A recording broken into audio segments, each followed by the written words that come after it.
8h32 sur RMC et BFM TV. Mon invité est Laurent Nunez. Bonjour Laurent Nunez. Bonjour. Préfet de police, merci d'être sur RMC et BFM TV ce matin, alors que le défilé du 1er mai s'élance tout à l'heure à Paris, en début d'après-midi. Vos troupes sont déjà à pied d'œuvre depuis plusieurs heures pour sécuriser le parcours, puisqu'il y a eu des appels à déborder le dispositif, relayés notamment sur les réseaux sociaux, pour faire de ce 1er mai, je cite, un 1er mai explosif. Laurent Nunez, quels sont les risques aujourd'hui ? D'abord, il faut revenir aux fondamentaux. C'est le 1er mai. Traditionnellement, les organisations syndicales déposent une déclaration de manifestation.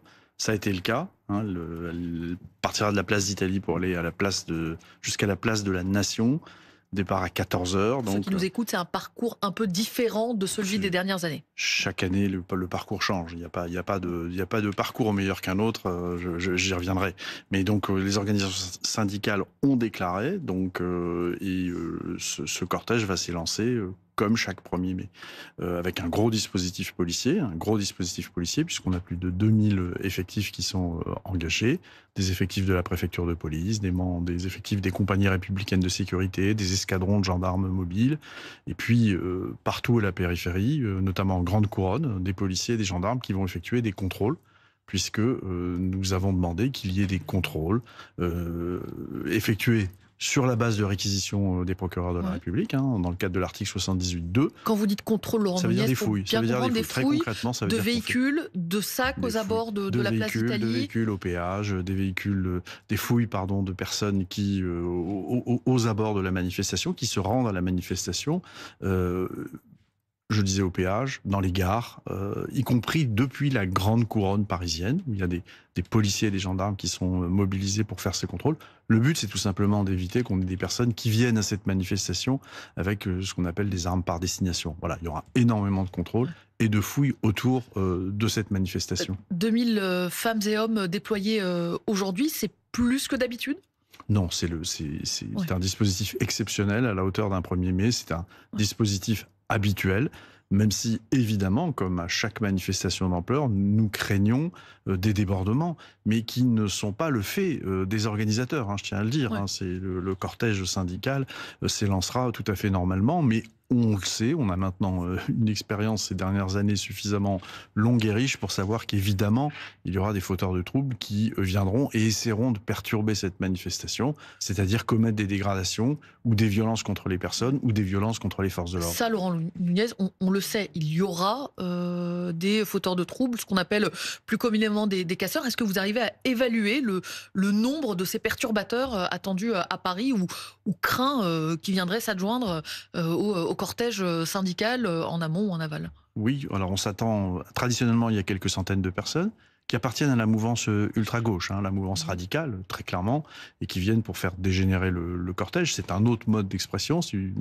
le mode d'expression par la violence, ce qu'on appelle parfois les black blocs, atteinte aux personnes, qui se constituent effectivement le plus souvent en black bloc, mais on dit quelques centaines, et puis vous avez des personnes qui s'agrègent autour, évidemment ce qu'il ne faut pas faire, qui s'agrègent autour, et qui participent également aux exactions. Donc effectivement, ça fait quand même ça peut être quelques centaines de personnes, voire un millier, 1500 personnes à gérer, qui vont, comme d'habitude, essayer de commettre des exactions. Et comme d'habitude, évidemment, les forces de sécurité intérieure interviendront sous mon autorité. Moi, je serai présent à la salle de commandement et on ne tolérera aucune exaction. Il y aura des interventions. 1000 à 1500 personnes qui potentiellement tenteraient de faire dégénérer cette manifestation. C'est énorme. On a lu le chiffre de 200 à 400 casseurs. Vous dites quand vous avez des jeunes viennent vous avez lu des chiffres qui sont des chiffres que vous communiquez dans les médias. Il y a, je vous dis, quelques centaines d'éléments radicaux. Ce que vous dites, c'est que ça peut être beaucoup plus avec ceux qui viennent s'ajouter. Vous avez toujours des personnes, vous voyez, qui viennent, qui se mêlent à ces groupes de casseurs, qui généralement se dissimulent le visage et commettent des exactions. Donc nous interviendrons, mais comme nous le faisons à chaque fois, et nous interromprons ces dégradations et nous procéderons évidemment à des interpellations, toujours dans le cadre du délit, soit de groupement de personnes en vue de commettre des dégradations ou des violences, donc il y aura des interpellations, ou tout simplement parce que ces personnes se dissimulent le visage dans une manifestation. Et dans une manifestation où sont commis des troubles à l'ordre public, le simple fait de se dissimuler le visage est un délit qui nous permet d'interpeller, de placer ces personnes en garde à vue. Donc en même temps, j'en profite pour adresser un message d'extrême fermeté. On ne tolérera aucun débordement cet après-midi. Et donc, il y aura des interpellations, et il y aura des gens qui seront placés en garde à vue si jamais certains avaient des velléités de commettre des dégradations et des exactions. Et notre volonté, notre seule volonté, notre seule volonté, c'est que le cortège syndical puisse partir, défiler normalement et arriver à son terme. Et ces dernières années, ça a toujours été le cas. Et de ce que je comprends, Laurent Nunez, dans les fouilles aléatoires, si vous saisissez des cagoules ou des éléments permettant de se masquer le visage, ce sera aussi des éléments qui seront retirés. On retire les armes par destination et les éléments de protection, oui, évidemment. Oui, bien sûr. Bien sûr. Vous savez, on va pas à une manifestation, on va se dire les choses franchement. Quand on va à une manifestation comme celle du 1er mai, moi, les policiers, les gendarmes, ils ne seront pas au contact. Je pratique ce qu'on appelle la désescalade, en dépit de ce qu'on peut entendre ici ou là auprès d'institutions ou d'associations qui contestent l'action de la police nationale. En cause dans leur mode d'action. On est toujours dans la désescalade. On n'est pas spécialement présent au départ. Et donc, s'il n'y a pas de dégradation, nous n'intervenons pas et le cortège s'élance normalement. Donc, il n'y a aucune raison de venir à une manifestation avec des cagoules, du matériel de protection et a fortiori, évidemment, ce qui peuvent être des armes par destination. Il n'y a aucune raison de cela. Je reste sur le chiffre que vous venez de donner, quelques centaines de fauteurs de troubles, évidemment, qui peuvent entraîner dans leur élan des suiveurs au cours des manifestations. Ces centaines de fauteurs de troubles, question un peu naïve, est-ce qu'on sait qui ils sont? Est-ce qu'on connaît leur identité? Il y a un certain nombre de personnes qui sont connues, qui sont suivies par les services, certaines, pas toutes. Et qui sont interdits de manifester ou... Non. L'interdiction administrative de manifester, c'était une idée qui avait été portée en 2019 et qui n'a pas été retenue par le Parlement. La possibilité pour un préfet de dire telle personne, on l'a vu dans des manifestations commettre des troubles à l'ordre public, donc le préfet pourrait l'interdire de manifester. Ça a été jugé trop attentatoire aux libertés, donc c'est une mesure qui n'a pas été retenue. Il peut y avoir des interdictions judiciaires de manifester, c'est une peine complémentaire. Quand une personne a commis un trouble, qu'elle est condamnée, la justice peut en plus l'interdire de manifester, l'interdire de paraître par exemple à Paris, mais en dehors de ces instruments, nous n'avons pas le moyen d'empêcher les personnes de manifester. On parle quand même de la liberté de manifester et d'expression. Certes, Laurent Nunez, mais je reste dans ma question naïve. Il est possible d'interdire à des supporters par moment de se déplacer lorsqu'on craint qu'un match soit un peu trop agité. On se dit naïvement que la justice vous octroie la possibilité d'interdire la présence de tel ou tel fauteur de troubles dans une manifestation, d'autant que vraisemblablement certains viendraient même de l'étranger. Non, alors d'abord, première chose, le dispositif que vous citez pour les supporters, il existe effectivement, il y a une loi, il y a un cadre réglementaire, législatif, il n'existe pas pour l'interdiction administrative de manifester. C'est comme ça, on peut le regretter, on peut le déplorer. J'attire quand même l'attention sur le fait... J'attire quand même l'attention sur le fait que là, on parle de liberté de manifestation, c'est une liberté fondamentale. Aller à un match de football, c'est quelque chose d'important, surtout quand on aime le football comme moi, mais enfin, voilà, on n'est pas au même niveau dans l'expression des libertés. Sauf qu'il y a donc, une crainte de dégradation.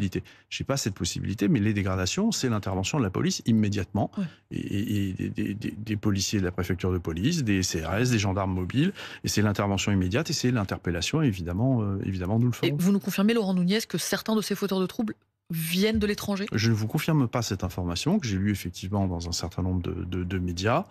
Il arrive sur certaines manifestations que le Black Bloc, effectivement, agrège des éléments à risque de nationalité étrangère. C'est-à-dire parce qu'il y a un peu une internationale dans la mouvance anarcho-autonome et d'ultra-gauche et antifasciste. Il y a une internationale. Il arrive parfois que nous ayons des militants qui viennent de Grèce, d'Italie, d'Allemagne, d'Espagne, des pays où la mouvance est aussi très implantée. Mais à ma connaissance, ça n'est pas le cas, ou ça ne peut être que quelques individus. Mais en tout cas, pour nous, il n'y aura pas de différence. Donc, tous les individus qui, dans la manifestation, a fortiori s'ils sont cagoulés, commettent des exactions, nous les interpellerons. Et je rappelle d'ailleurs, pour les gens qui naïvement s'agrégeraient en se dissimulant le visage au Black Bloc, je rappelle que dans une manifestation, le simple fait, dès lors que sont commis des troubles à l'ordre public dans le cadre de cette manifestation, d'avoir le visage dissimulé, c'est un délit qui peut justifier une interpellation et un placement en garde à vue. Et c'est un message passé à tous ceux qui nous écoutent et qui nous regardent. Vous évoquez la possibilité pour le préfet de saisir la justice et de demander une peine complémentaire pour certains profils. Vous l'avez vous-même fait pour un certain Richie Thibault, alors qui n'est pas très connu du grand public. C'est un assistant parlementaire d'une députée insoumise qui a d'ailleurs fait savoir, c'est une information RMC, BFM TV, qu'elle ne travaillera plus avec lui désormais. Vous savez, saisi le procureur parce qu'il avait notamment relayé ses appels à un 1er mai explosif et parce qu'il appelait à une auto-organisation de milices ou de collectifs pour lutter contre l'islamophobie. Il y a des brigades d'autodéfense exactement. Est-ce que vous avez eu une réponse à ce stade? Est-ce que vous savez si Richie Thibault pourra ou non manifester? Est-ce qu'il sera tout à l'heure dans les défilés? Alors, il a été. Je sais qu'il y a des poursuites qui ont été que j'ai initiées pour les propos qu'il a tenus sur la manifestation de cet après-midi, où il appelle clairement à déborder le dispositif policier. Le ministre d'État Bruno Retailleau a également saisi la justice sur les propos tenus place de la République, où il appelle à la constitution de groupes de combat, de milices armées, donc c'était un délit. Voilà, je sais qu'il a été auditionné parce qu'il l'a fait savoir lui-même, mais voilà, après les suites qui ont été données, je ne les connais pas, et à ma connaissance, il ne fait pas l'objet d'une interdiction judiciaire de manifester à ce stade.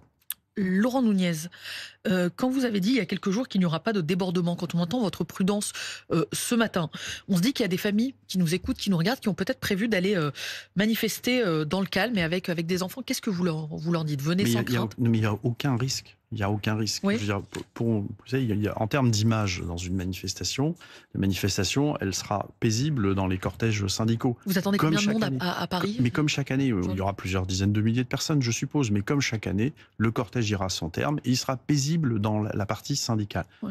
Aux alentours, évidemment, des éléments radicaux qui vont se constituer et que de toute façon, nous disperserons s'ils commettent des exactions et que nous interpellerons. Évidemment, je conseille pas de s'y agréger vraiment. Voilà, ouais. Le cortège se déroulera normalement et dans le calme, mais il faut éviter évidemment d'aller au contact des éléments radicaux, surtout s'ils commettent des exactions, puisque nous interviendrons avec beaucoup de fermeté. Mais vous savez, c'est ce qui s'est passé, c'est un peu l'histoire des manifestations de ces dernières années. Moi, ça va faire bientôt 3 ans que je suis préfet de police. Nous avons toujours ces black blocs, ça n'a jamais empêché une manifestation d'aller à son terme, et ça me permet d'insister, de dire que, vous savez, s'il n'y avait pas les forces de sécurité intérieure, et le ministre d'État, Bruno Retailleau, le rappelait encore hier, il n'y aurait pas de manifestation. Il faut que vos téléspectateurs se rendent compte de cela. Parce que si nous laissions faire ces groupes à risque, ils pollueraient complètement, ils empêcheraient d'ailleurs cette manifestation. Et finalement, les meilleurs garants de la liberté d'expression de manifester sont finalement les policiers et les gendarmes dans ce pays. Oui, vous savez que ces images aussi impressionnent un peu toujours, et notamment certains qui peuvent s'interroger en se disant est-ce que ça vaut le coup pas? Message très clair passé là encore ce matin. Manifester sans risque, dites-vous, aux familles qui viendront avec des enfants. Il n'y a aucune raison d'être impressionné par des images de policiers, de gendarmes qui interviennent sur des casseurs et qui les interpellent. Voilà. Pour les commerçants qui se trouvent sur le parcours. Tout le monde a été prévenu, il y a des reconnaissances de l'itinéraire et on prévient évidemment l'ensemble des commerces de la présence d'un cortège et un certain nombre de mesures de précaution qui sont prises, comme le retrait des terrasses et le retrait des mobiliers urbains qui peuvent être dégradés quand c'est possible, évidemment. Le mobilier urbain n'est pas démontable. Laurent Nunez, il y a sur la proximité du parcours de cette année, une synagogue et un magasin cachère. Est-ce qu'il y a une protection particulière, je vais dire, pour ces lieux-là, compte tenu du fait que, là encore, il semble y avoir une vigilance particulière sur un certain nombre de mouvements pro-palestiniens contenant en leur sein des membres plutôt violents. Là-dessus, vous avez une vigilance particulière sur lieux de culte en général, synagogue, magasin cachère. Quand on prépare une manifestation, on repère l'itinéraire, donc il y a l'itinéraire de la manif, et puis ensuite tous les points sensibles qu'il y a à la périphérie et qui font effectivement l'objet de protection. Et ceux que vous venez de citer font évidemment l'objet d'une protection aujourd'hui, mais comme d'autres. Vous savez, on passera pas loin d'une gare, de 2 gares, pas loin d'un hôpital. Voilà, tous ces sites sont évidemment protégés. Le ministre de l'Intérieur que vous évoquiez il y a quelques instants vous a adressé aussi il y a quelques jours une instruction pour protéger les mosquées après l'horrible drame dans le Gard, l'assassinat d'Aboubacar Cissé et l'augmentation des actes anti-musulmans, plus 72% en un an. Lundi encore à Poissy, une jeune femme agressée alors qu'elle rentrait chez elle avec son bébé de 17 mois en poussette. Est-ce que cette mesure de protection pour les mosquées, c'est une mesure de vigilance générale dans un contexte compliqué, ou est-ce que vous identifiez une menace particulière qui existe? Non, il y a l'événement qui s'est passé à la Grande Combe qui a suscité un émoi important chez nos compatriotes français musulmans, évidemment. Et donc le ministre d'État nous a demandé de renforcer les rondes et patrouilles. Mais la protection des lieux de culte dans notre pays, elle est permanente. tous les lieux de culte font l'objet d'une protection. Compte tenu de l'émoi suscité par ce qui est légitime de l'assassinat qui s'est produit à la Grande Combe. Mais est-ce qu'il s'est traduit par une hausse des menaces? Non, il y a surtout un renfort des rondes et patrouilles. Voilà, ouais. L'auteur a été interpellé. Je veux aussi rassurer nos compatriotes de confession musulmane. Nous avons un dispositif, notamment pour Paris et pour la Petite Couronne, de rondes et patrouilles autour des lieux de culte, de prise de contact avec les responsables, comme nous l'a demandé le ministre d'État, Monsieur Rotaillot. Et nous sommes très présents dans ce dispositif de protection, comme nous le faisons pour tous les cultes. Laurent Nunez, il y a eu cette semaine également ce vaste coup de filet dans l'enquête sur les attaques coordonnées contre des prisons ou contre des agents pénitentiaires, des majeurs, des mineurs, y compris, ont été appréhendés pour certains en région parisienne avec des gardes à vue qui doivent durer jusqu'à demain. Vous n'allez évidemment pas trahir le secret de l'enquête, Laurent Nunez. La piste du narcotrafic était évoquée tout de même derrière ces attaques coordonnées. Est-ce que vous avez des indications laissant à penser que c'est cette piste-là qui est aujourd'hui privilégiée? Est-ce que la piste des ingérences étrangères a été totalement écartée? Alors c'est le parquet national antiterroriste qui saisit de l'affaire. Les services judiciaires de la préfecture de police, comme de nombreux services de police judiciaire partout sur le territoire national, comme la DGSI, comme la SDAT, notamment la sous-direction antiterroriste de la Direction nationale de la police judiciaire, ont participé à ces enquêtes. Voilà, donc il y a beaucoup d'investigations, d'auditions qui sont en cours. Tout ça est couvert par le secret de l'enquête, mais personne au ministère de l'Intérieur n'imagine autre chose que ce soit la piste du narcotrafic. Et voilà, dans ce qui se déroule actuellement, rien ne vient infirmer cette hypothèse qui est très forte chez nous. C'est-à-dire une réaction de meneurs du narcotrafic contre la proposition de loi qui a définitivement adoptée, qui vise à mieux lutter contre le narcotrafic et qui contient des mesures qui dérangent manifestement ces personnes, à la fois dans le durcissement du régime carcéral les concernant et dans le renforcement des moyens juridiques qui vont être offerts aux policiers et aux gendarmes dans ce pays pour mieux lutter contre le narcotrafic, et mesures qui ont été proposées par le ministre d'État, ministre de l'Intérieur. Qu'est-ce qu'elle va vous permettre de faire, par exemple, cette loi que vous ne pouviez pas faire jusqu'ici? En matière de narcotrafic, c'est une nouvelle organisation, un peu à l'image de ce qui s'est fait en 2017 en matière de lutte contre le terrorisme, avec un chef de file clairement désigné, des services de renseignement et judiciaire qui vont mieux travailler ensemble, qui seront regroupés dans un même lieu. Il y aura un état-major permanent pour lutter contre la criminalité organisée. C'est vraiment ce qui s'était fait en matière de lutte contre le terrorisme. Et judiciaire, renseignement, ensemble, avec dans le texte de loi des dispositions législatives qui permettent de mieux échanger les informations, c'est-à-dire de mieux connaître les réseaux, de mieux connaître les trafiquants. Ça, c'est important. Mieux travailler ensemble, puis surtout des outils supplémentaires en matière de techniques de renseignement, notamment avec l'accès à des techniques qui jusqu'alors étaient impossibles pour la criminalité organisée. Je pense notamment à la technique de l'algorithme. Et puis, il y aura aussi des pouvoirs nouveaux pour les préfets, qui sont extrêmement importants, possibilité d'expulser, enfin de se substituer à un bailleur social pour expulser un trafiquant de son logement, la possibilité de fermer des commerces qui sont liés au trafic, la possibilité de prononcer des interdictions de paraître, possibilité en administratif de geler les avoirs des narcotrafiquants, comme c'est fait en matière de terrorisme, comme c'est fait. Et le parallèle est intéressant, puisque depuis 2017, tout ce qui a été fait en matière de terrorisme a produit des résultats assez exceptionnels. Mais et là, avec le narcotrafic, ce sera évidemment la même chose. Mais de ce que je comprends, Laurent Nunez, de ce que vous dites, plus de moyens administratifs donc pour le préfet. Donc vous auriez, par exemple, demain, la possibilité de fermer des épiceries si vous les soupçonnez de blanchiment d'argent ou de fermer un certain nombre de commerces. Oui, absolument, absolument. Évidemment, il faudra motiver la décision, mais c'est un outil qui est très utile pour nous. Ça existe actuellement, mais ce sont ce qu'on appelle des polices spéciales. Ça existe pour certains types de commerces. Je pense par exemple au débit de boissons. Mais ça n'existe pas pour la généralité des établissements, et ce sera maintenant le cas. Une dernière question, Laurent Nunez.